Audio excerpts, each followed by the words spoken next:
மற்றும் milky mist வழங்கும் Black Sheep's தெய்வீக தர்பார். Co-sponsored by Tamil matrimony. Title sponsor உங்கள் சத்யாவில் இப்பொழுது ஆடி அதிரடி தள்ளுபடி மற்றும் milky mist ice cream. Co-sponsored by Tamil matrimony. தமிழர்களுக்கான மிகப்பெரிய திருமண சேவை.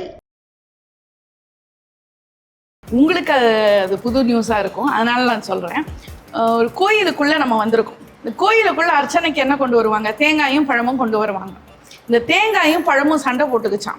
தேங்காய் சொல்லிச்சான், உலகத்திலேயே நான் தான் பெருசு, பத்தியா குடுமியெல்லாம் வச்சிருக்கேன், கனமாக இருக்கேன், என்னை அவ்வளோ சீக்கிரத்தில் யாரும் அசைக்க முடியாது அப்படின்னு சொல்லிச்சான். வாழைப்பழம் சொல்லிச்சான், பாரு நான் பார்க்க மஞ்சளாக இருக்கேன், மங்களகரமாக இருக்கேன், மக்கள் எல்லாரும் என்னதான் விரும்புவாங்க, சாஃப்டாக வேற இருக்கேன் அப்படின்னு சொல்லிச்சான்.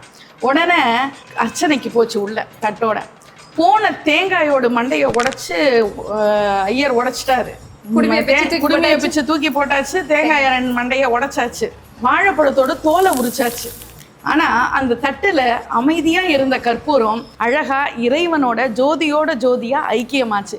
எப்பவுமே வாழ்க்கையில நீயா பெருசா நான் பெருசான்னு சண்டை போடுறவங்க ஜெயிக்கவே முடியாது. நம்முடைய பக்தி தேங்காய் பழம் மாதிரி உடப்பட்டு போகாம அந்த கற்பூரம் மாதிரி இறைவனோட ஜோதியில கலக்கணும். அதுதான் உண்மையான பக்தி. சாய்பாபாவுக்கும் உங்களுக்கும் இருக்க கனெக்ட். நீங்கள் சாய்பாபாவை கும்பிட ஆரம்பித்த அந்த ஒரு தருணம், நீங்கள் சொன்னீங்க ஃபஸ்ட்டு ஃப்ராக்சர் ஆனப்போ தான் இந்த கோயிலுக்கு வந்தீங்கன்னு. ஸோ அதுக்கப்புறம் நீங்கள் தேடி நிறைய விஷயம் படிச்சிருப்பீங்கல்ல சாய்பாபாக்காக. ஸோ அந்த மாதிரி ஒரு 2 விஷயம் ஷேர் பண்ண முடியுமா? சாய்பாபா கோயிலில் ஒரு தடவை எனக்கு பெரிய பிரச்சனை, எனக்கு வாழ்க்கையில் சொல்ல முடியாத ஒரு பிரச்சனை. சரி எனக்கு என்ன பண்ணுறதுன்னு தெரியல, மனசு ரொம்ப சஞ்சலமாக இருந்தது. எங்கள் வீடு இங்கேருந்து ஒரு 10 கிலோமீட்டர் தள்ளி தான் இருக்குது. நான் என்ன பண்ணினேன், நாளைக்கு அந்த பிரச்சனை வெடிச்சிருமோன்னு ஒரு சூழல் எனக்கு. நான் எங்கள் வீட்டில் இருந்து நடந்தே வரேன் சாய்பாபாவை பார்க்கன்னு. இந்த 10 கிலோமீட்டரும் நடந்தே வந்தேன். இந்த கோயிலினுடைய அம்மா மைனாவதி அம்மா சொன்னாங்க, ஏம்மா இதை வேண்டுதல்னு சொல்லி இவ்வளோ தூரம் வர, இரவு நேரம் ஆயிடுச்சு, திரும்பி போனோம், 6-7 மணிக்கு நான் இங்கே இருக்கேன், திரும்பி நான் போகிறேன் அப்படியே நடந்து அதே 10 கிலோமீட்டர் திரும்பி நடந்து போனேன். மறுநாள் அந்த பிரச்சனை எனக்கு அப்படியே இல்லாமையே போயிடுச்சு, காணாமையே போயிடுச்சு. இது வரைக்கும் அந்த பிரச்சனை என்னை எட்டி கூட பார்க்கல. ஓகே, ஸோ அப்படி ஒரு மிராக்கிள் நடந்திருக்கு.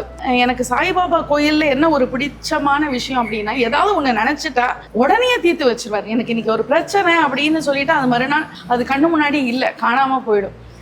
நிறைய நேரங்களில் வீட்லேயே நான் சாய்பாபா வச்சுருக்கேன். அப்போ நான் சமீபத்தில் நடந்த ஒரு விஷயம், ஒரு முக்கியமான வீட்டு சாவி காணாமல் போயிடுச்சு. புது வீடு அப்போ தான் வந்திருக்கோம் நாங்கள். என்னடா இது எடுத்த உடனே வீடு சாவியை காணுமே, கடவுளே எப்படியாவது எனக்கு தெரியாது, நாளைக்கு காலையில் கூட எனக்கு கண்டுபிடிச்சி கொடுத்துரு அப்படின்னு பூஜை அறையில் சொல்லிட்டு தூங்க போயிட்டேன். மறுநாள் காலையில் காலேஜுக்கு போயிட்டேன். என் வீட்டுக்காரருக்கு ஃபோன் பண்ணி, நான் சொல்கிற இடத்த கொஞ்சம் பாருங்கள், அந்த இடத்துல சாவி இருக்கான்னு பாருங்கன்னா அந்த இடத்துல சாவி இருந்தது. ஃபோட்டோ எடுத்து எனக்கு அனுப்பிச்சு விட்டாரு. அப்பா சாய்பாபா இன்வெஸ்டிகேட்டிவ் ஆஃபீஸராகவே யூஸ் பண்ணிருக்கீங்களே. ஓகே, இப்படிலாம் நிறைய மிராக்கள் நடந்திருக்கு. அது மாதிரி எனக்கு சில கனவுகள்லாம் வரும்.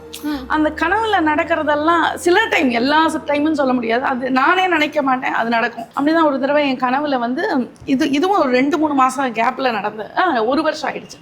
1 வருஷத்தில் நடந்த விஷயம். நான் வந்து தூக்கத்தில் எனக்கு ஒரு கனவு. என்ன கனவுனா, ஒரு கோயில் வாசலில் போய் நான் நிற்கிறேன், ஒரு அர்ச்சகர் வந்து நிற்கிறாரு.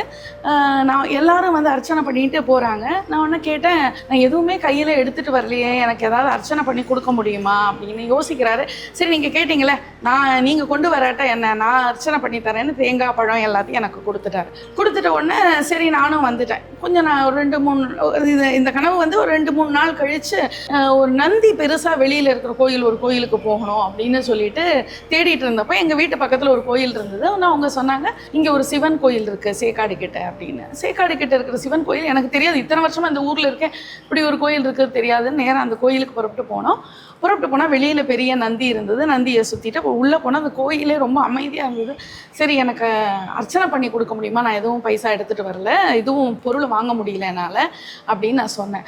உடனே அது பார்க்குறேம்மா, நீங்கள் முதல்ல சுற்றிட்டு வாங்க அப்படின்னாங்க. சுற்றிட்டுலாம் வந்துட்டு திடீர்னு நான் உட்காறேன். இப்போ வந்து சரி நீங்கள் தான் அர்ச்சனை எடுத்துகிட்டு வரலன்னு சொன்னீங்க இல்லையா, நான் உங்களுக்கு அர்ச்சனை பண்ண தரேன்னு ஒரு மஞ்சள் பையோடு கொடுத்துறேன்.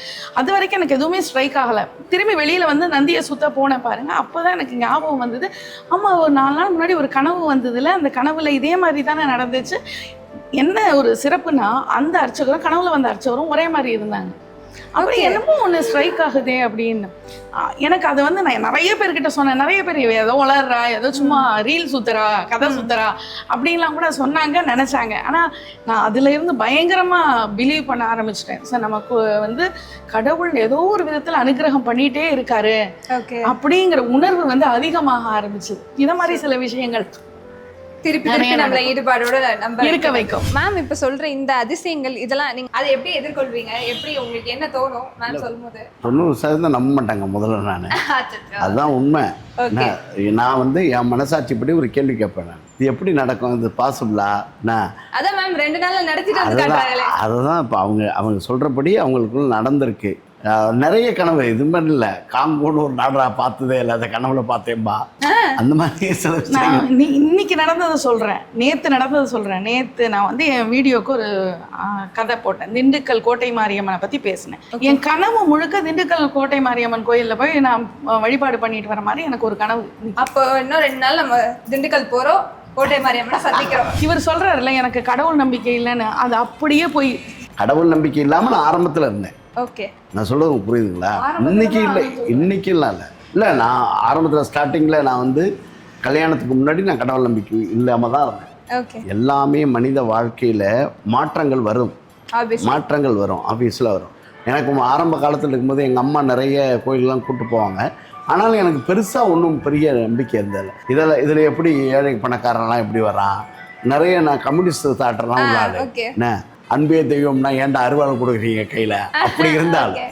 சில பேர் மலேசியாலாம் நாங்கள் டூர் போகும்போது இந்த பேய் மாதிரிலாம் வந்து ஒரு கோவிலுக்குள்ளே போக வச்சு பேய் மாதிரிலாம் வந்து பயமுறுத்துவாங்கல்ல, அதெல்லாம் நான் பயப்பட மாட்டேன். அவங்க ரொம்ப பக்கம் வந்து தம்பி சாப்பிட்டியாப்பா அங்கேயும் போய் ஒரு கவுண்டர். சத்யா மற்றும் மில்கி மிஸ்ட் வழங்கும் Black Sheep's தெய்வீக Darbar Hilarious Day Special powered by Tamil Matrimony. Streaming now on Black Sheep Value OTT.